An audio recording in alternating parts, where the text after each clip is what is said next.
جی سوال سے شروع کریں جی۔ مولانا صاحب ہمارا سوال یہ ہے کہ مثلا اس وقت جو آپ نے آئینی اور جمہوری سولوشن لی ہے جس کو پوری پاکستان نے سراہا ہے، تو ایسا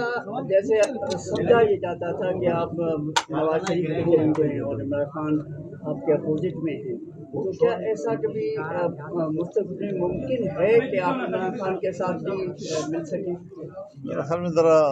سوال صحیح کریں، سوال آپ کا ٹھیک نہیں ہے، میں ذرا اصلاح کر لیتا ہوں اس سوال کا۔ دیکھیے پارلیمنٹ جو ہے اس کا کام ہی یہی ہے کہ وہ آئین قانون اس میں کوئی ترمیم وغیرہ، یہ اس کا جاب ہے، اس کی ڈیوٹی ہے، اور یہ ہماری ڈیوٹی ہے کہ ہم ملک کے حالات کے تحت اور ایک ضرورت کے تحت ملک میں قانون سازی بھی کریں، قانون میں ترمیم بھی کریں، آئینی ترمیم بھی لائیں، لیکن ظاہر ہے کہ جب ترمیم آتی ہے تو اس پر اختلاف ممکن ہوتا ہے۔ تو جو مسودہ حکومت کی طرف سے لایا گیا ہم نے اسے اکثر مسترد کر دیا تھا، اور وہ کسی قیمت پر بھی قابل قبول نہیں تھا۔ اس سے پارلیمنٹ کی توقیر ختم ہو جاتی، اس سے ہماری عدلیہ کمزور ہو جاتی، اس سے ہمارے تمام پاکستان کے عام شہریوں کے انسانی حقوق جو ہے وہ تباہ ہو جاتے، اور ان کی کوئی حیثیت نہ رہ جاتی۔ تو ظاہر ہے کہ ہم اسمبلی میں اس لیے تو نہیں ہے کہ ہم عوام کے خلاف کوئی ترمیم پاس کریں، بلکہ عوام کے مفاد میں ہم نے سب کچھ کرنا ہے، ملکی مفاد میں ہم نے سب کچھ کرنا ہے، تاکہ یہاں پر ایک پرامن معاشرہ تشکیل دیا جا سکے، اور جو چیزیں وقت کی ضرورت ہوتی ہیں ہم ان ضرورتوں کو ترجیح دیں۔ یہ نہیں کہ ہم کسی ادارے یا کسی محکمے کے کو طاقتور بنانے کے لیے قانون بنائیں، اور غیر ضروری طور پر ان کو اختیارات دینے کے لیے ہم کوئی قانون بنائیں، بلکہ تمام اداروں کے درمیان توازن پیدا کرنا اور ملک کے اندر ایک متوازن سیاسی ماحول پیدا کرنا، یہ ہمارا ایک مقصود ہوتا ہے، یہ ہماری ڈیوٹی ہوتی ہے، یہ ہماری ذمہ داری ہوتی ہے۔ اب الحمدللہ ایک لمبی چوڑی گفتگو اور مذاکرات کے نتیجے میں جو مسودات اس وقت شیئر کیے گئے ہیں مسلم لیگ نون کی طرف سے بھی، پاکستان پیپلز پارٹی کی طرف سے بھی، جمعیت علماء اسلام کی طرف سے بھی، تو اس میں کافی اب ہم آہنگی تقریباً پیدا ہو چکی ہے، اور جو چیزیں ہم نے مسترد کی وہ واپس ہو چکی ہیں، اور جو چیزیں ہم نے مطالبہ کی تھی وہ قبول ہو جائیں گے انشاءاللہ۔ تو پھر بھی کل 15 ہے انشاءاللہ، میں کراچی میں کل بلاول بھٹو صاحب سے ملوں گا، اور پھر یہاں سے میں سیدھا لاہور جاؤں گا، میں میاں نواز شریف صاحب سے بھی ملوں گا وہاں پہ، پھر میں اسلام آباد جاؤں گا تو وہاں پر پی ٹی آئی کے ساتھ ان کی قیادت جو موجود ہے ان سے بات کروں گا، اور اس طریقے سے ایک اتفاق رائے پیدا کرنے کی ایک کوشش ہے، تاکہ ملک میں کوئی ایک آئین کی ترمیم کی وجہ سے کوئی ہنگامہ آرائی نہ ہو، کوئی اختلافات نہ ہوں۔ اور اس سے پہلے 18ویں ترمیم آپ کو یاد ہوگا، 18ویں ترمیم میں بھی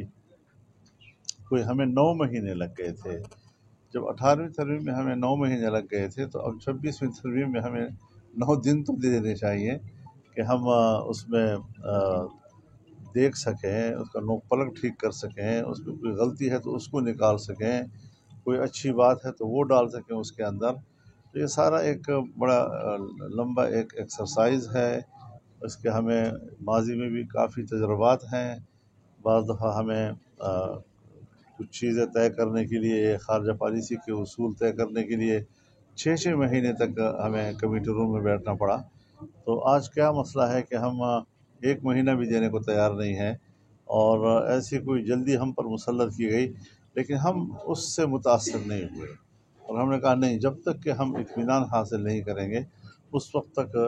کوئی ترمیم نہیں آئے گی، اور اگر آئی تو ہم اس کو مسترد کریں گے۔ جی اب الحمدللہ بڑی محنت اور کوشش کے بعد ہم ایک اتفاق رائے کے قریب پہنچ چکے ہیں، اور آپ دعا فرمائیں کہ مکمل اتفاق رائے تک ہم پہنچ سکیں۔ ایک ایک کر کے سوال کریں۔ تحریک انصاف ایک احتجاج کرنے جا رہی ہے، اور یہ احتجاج اس وقت کر رہی ہے جب دنیا بھر سے ممالک کے لوگ پاکستان آ رہے ہیں۔ آپ کا ماضی میں کہنا تھا کہ ہم پی ٹی آئی کے ساتھ دیں گے، کچھ دنوں پہلے حال ہی میں آپ کی سابق ڈپٹی اسپیکر اسد عمر صاحب سے ملاقات بھی ہوئی ہے، کیا کہتے ہیں آپ اس حوالے سے؟ ملاقاتیں تو ہماری چلتی رہتی ہیں. میں نے ایک اپیل کی تھی کہ کوئی بھی مظاہرہ ہو،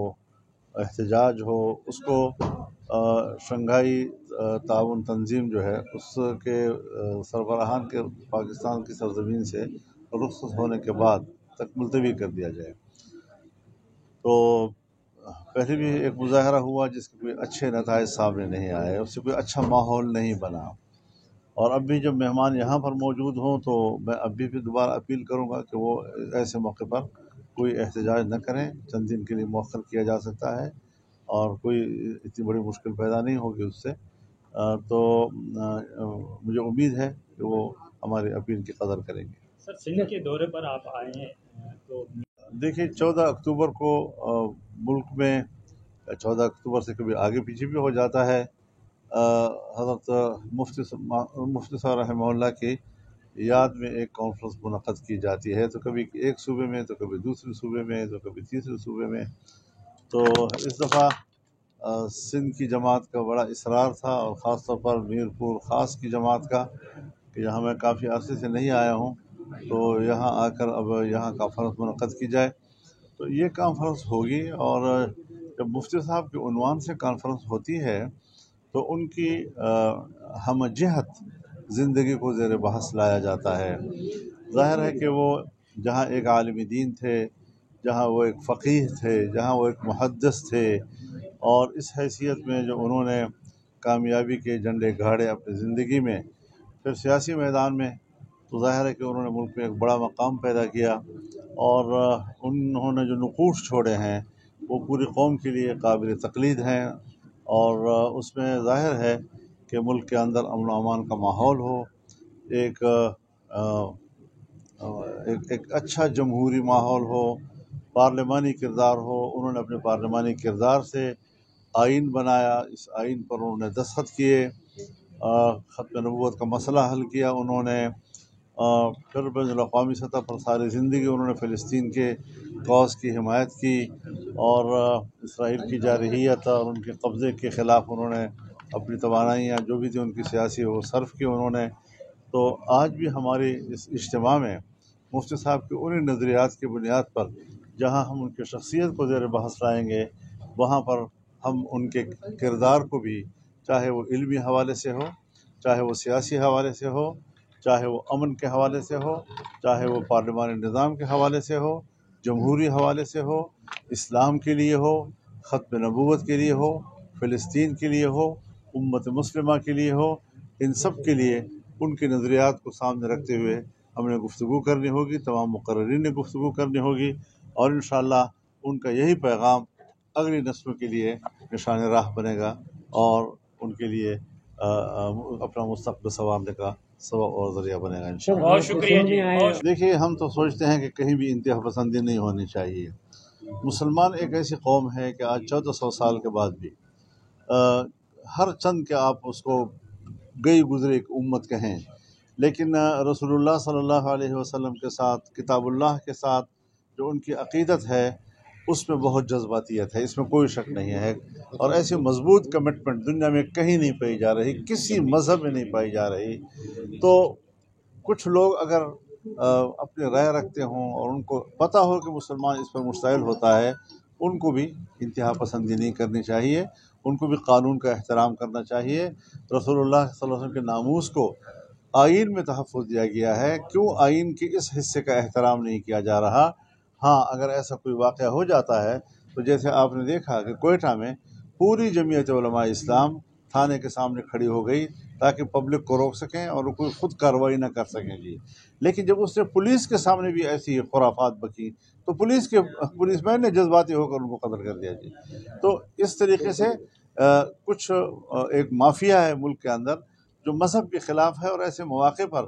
وہ پھر مذہبی لوگوں کی کمزوریوں کو تو اچھالتا ہے، لیکن مذہب دشمن لوگوں کے حوالے سے ان کی انتہا پسندی کا نوٹس نہیں لیتا بلکہ انہیں سپورٹ کرتا ہے. تو اس جنگ میں ان کا رویہ بھی انتہائی قابل مذمت ہے اور انتہائی جارحانہ ہے. اسلام کے حوالے سے ہم کوئی کمپرومائز کسی کے ساتھ نہیں کرتے. اس کی عزت، اس کے ناموس، رسول اللہ صلی اللہ علیہ وسلم کے ناموس، اس کے لیے جنگ لڑیں گے ہر حالت میں لڑیں گے. اس کو کوئی انتہا پسندی کہتا ہے تو لاکھ دفعہ کہے، وہ خود انتہا پسند ہیں. ہم ان کو بھی احترام کرنا چاہیے. ہم بھی دوسرے مذاہب کا احترام کرتے ہیں. ہم حضرت عیسیٰ علیہ السلام کو اللہ کا نبی مانتے ہیں. ہم ان پر نازل ہوئی کتاب انجیل کا خدا کی کتاب سمجھتے ہیں. ہم حضرت موسیٰ علیہ السلام کی نبوت پر ایمان لاتے ہیں. ہم ان پر نازل ہوئی کتاب تورات پر ایمان لاتے ہیں. تو جس طرح ہمارے ان انبیاء کے بارے میں عقیدت و احترام ہے، ان کی کتابوں کا احترام ہے، ان کو ہم آسمانی کتاب سمجھتے ہیں، تو پھر رسول اللہ صلی اللہ علیہ وسلم اور قرآن مجید کو بھی اتنا ہی احترام ملنا چاہیے.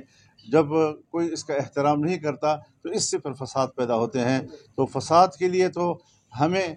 اعتدال پسندی کا درس دیا جاتا ہے، اور فساد پیدا کرنے کے لیے جب وہ سبب اور علت بنتے ہیں ان کو تحفظ دیتے ہیں، تو یہ بھی انتہائی قابل مذمت چیز ہے کہ رسول اللہ کے ناموس کو کوئی گالی دے اور آپ اس کو تحفظ فراہم کریں. ان کو بھی ذرا اپنے حدود میں رہنا چاہیے. بہت شکریہ جی.